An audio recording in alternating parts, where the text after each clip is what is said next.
الوطني تخص بالذكر الفصيل الإرهابي أحرار الشرقية، ولا زال المجرم حسن الضبع محمي من قبل المدعو مصطفى عبد الرحمن المسؤول عن تدريك المنطقة. إننا في المجلس العام لإدارة الأحياء الشيخ مقصود والأشرفية نستنكر الاعتداء الإرهابي الجبان الذي حصل بتاريخ 20 آذار 2023 ليلة عيد نوروز، حيث قتلت الفصائل الإرهابية المدعومة من قبل حكومة حزب العدالة والتنمية التركي 3 إخوة وحفيد من عائلة واحدة، وجرح عدد من مدنيين في ناحية جنديرس التابعة لمدينة عفرين المحتلة إثر إيقاظ شعلة نوروز. هذه الجريمة النكراء والمجزرة التي لا يمكن فصل الجريمة عن سياق الاحتلال التركي الذي يرتكب أبشع الجرائم: التهجير القسري، التحريض ضد الكرد، القتل، عمليات السلب والنهب، وحالات الفوضى والإرهاب المنهج في مناطق سيطرة الاحتلال التركي من قبل المجاميع الإرهابية المرتزقة، والتي تعيش فيها فسادا وقتلا وتنكيلا وتخريبا للبنى التحتية والأوابد التاريخية في سياسة واضحة تهدف إلى تجريف تاريخ المنطقة من ثقافتها ومكوناتها وأثنياتها الأصلية عبر تهجير مئات الآلاف وتشريدهم في مخيمات تفتقر إلى أبسط مقومات الحياة الأساسية وفي شتى أصقاع العالم، وتوطين سكان غرباء وأسر المرتزقة الإرهابيين في المدن والبلدات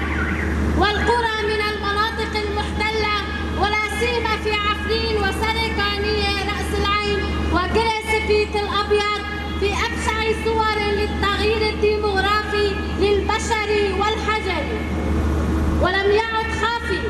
على أحد من المجتمعات الدولية والإقليمية والشعب السوري بكل مكوناته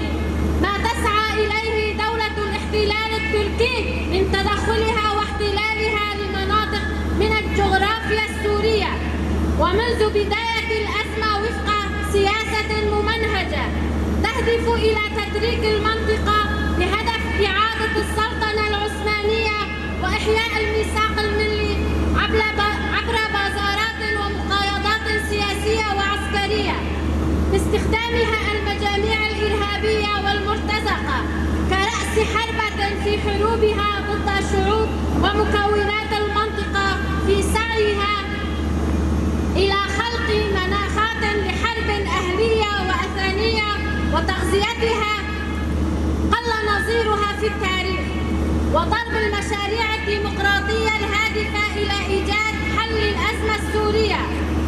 وفي الوقت الذي نؤكد تصعيد نضالنا على جميع الأصعدة لتحرير المناطق المحتلة من الإرهاب التركي والمجموعات المرتزقة فيه، ومحاسبة المجرمين المسؤولين عن ممارسات وأفعال جرمية ترتقي معظمها إلى جرائم حرب وجرائم ضد الإنسانية. ومرة أخرى نؤكد لشعبنا على تحرير كامل الأراضي المحتلة ورأسها عفرين الحبيبة، وإننا نطالب المجتمع الدولي وكل مؤسسات حقوق الإنسان والقانون الدولي والتحالف الدولي والمنظمات الحقوقية الدولية أن يتم إعلان عفرين وقراها منطقة منزوعة السلاح، وإخراج كافة الفصائل العسكرية، والسماح بالعودة الآمنة لسكانها الأصليين، على أن تكون العملية تحت إشراف المجتمع الدولي والأمم المتحدة، ويجب محاسبة المسؤولين عن ارتكاب الجرائم ضد الإنسانية والانتهاكات اليومية للقانون الدولي الإنساني، وأن يتم إطلاق سراح كافة المعتقلين والمختطفين، وبيان مصير المغيبين قسرا، وتعويض المتضررين، وضمان دخول وسائل الإعلام والمنظمات الحقوقية الدولية إلى عفرين وعملها بحرية تامة. شعلة نوروز باقية لن تنطفئ، لن يستطيع إطفاؤها متجبرون وسلاطين عبر التاريخ، فما بالكم بمجرد مأجور حاقد يعمل حسب أجندة الدكتاتور أردوغان المجرم قاتل السوريين. الرحمة والخلود للشهداء. شعلة نوروز ستبقى رمزاً لإنهاء الظلم والظالمين. شعلة نوروز هي الحرية والديمقراطية والإنسانية.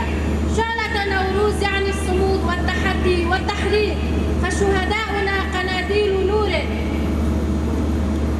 المجد والخلود للشهداء وشعلة نوروز ولكل شهداء الحرية والديمقراطية